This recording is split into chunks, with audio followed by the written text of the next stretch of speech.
Patagonia, Argentina is currently ablaze, and there's rumors going around that Israeli IDF soldiers set the fires, potentially with grenades. This is something that has allegedly been going on for years, if not decades, in both Chile and Argentina.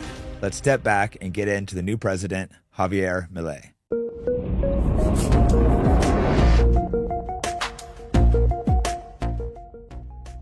So now we're going to get into the reasons why many people believe that Javier Milei is Jewish.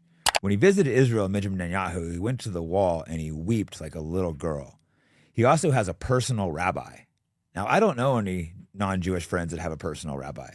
Do you? He also started the Isaac Accords in Latin America. This is to normalize relations with Israel, a state currently committing genocide. He's trying to make it normal in Latin America. He's visited Javad Lubavitch multiple times, at least 4 times. And they are an organization, not just some random synagogue in America. They're one of the most powerful, probably the most powerful synagogue in the world, where world leaders come to meet them, almost every president from all over. And he's constantly visiting them. By the way, these are the same Jews that had the tunnels in New York City. The tunnel Jews are some of the most powerful Jews in the world. And Javier Milei likes to visit there. And he often quotes the head rabbi. The head rabbi says absolutely insane things, like non-Jewish souls aren't even human. So he doesn't look as non-Jews as human, and this is a guy that Javier Milei is constantly visiting and quoting. He also goes to synagogue, celebrates Hanukkah. I think I'm missing a bunch, but you kind of get the point. There's also rumors that Milei is related to Benjamin Netanyahu. They have the same name. The grandfather's Milanotsky. I don't know, something like that. I might be saying that wrong, but some people also track their genealogy, and they say they're related. Now, I haven't confirmed that. I don't know if that's real or not, but that's a claim that's widely circulated on the internet. When Javier Milei visited Israel, he was seen holding a map of Argentina. Now, on this map, the areas of Patagonia were highlighted.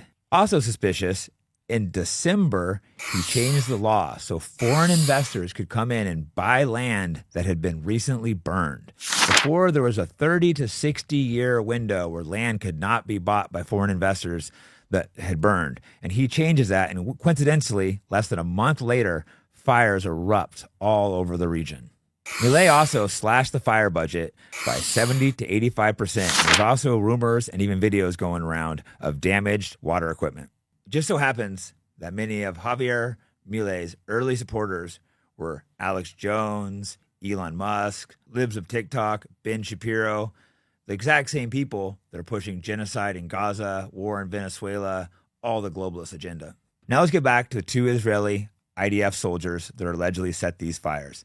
These aren't going around some random conspiracy circles. This is being pushed by mainstream people in Argentina. A retired general, all kinds of radio hosts. There's even videos circulating. The people of Argentina are outraged. They're having protests. They're extremely angry, and they are convinced Israelis are doing this intentionally. And this isn't something new. This is something that's been going on for decades. In 2011, an Israeli named Rodham Singer was arrested for setting fires, and he was expelled. In 2014, a group of Israelis were arrested for setting fires, and they were expelled. In 2015, 3 Israelis were caught setting fires, and they were expelled. In 2017, an Israeli was caught setting fires, and he was expelled.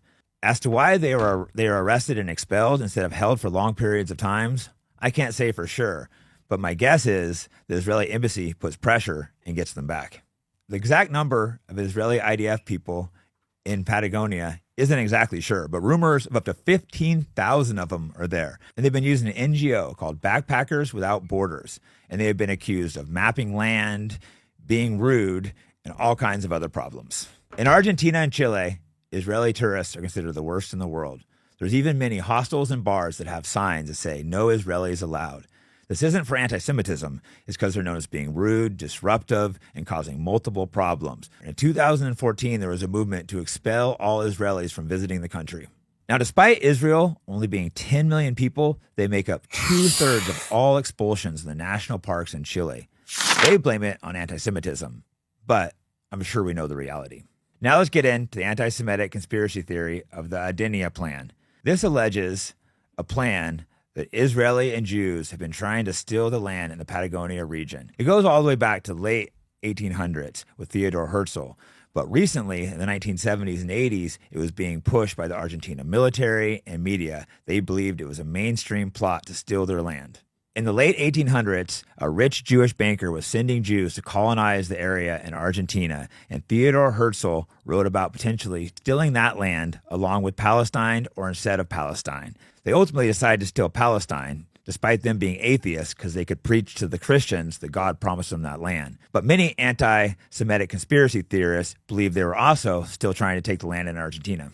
Now let's get into the top land buyers in Argentina. It just so happens the largest land buyer is Eduardo Eltzane, who is a close associate of George Soros, as they say every single time. Now, this video, I'm just barely touching the surface, but researching, this stuff goes deep. I went down all kinds of rabbit holes.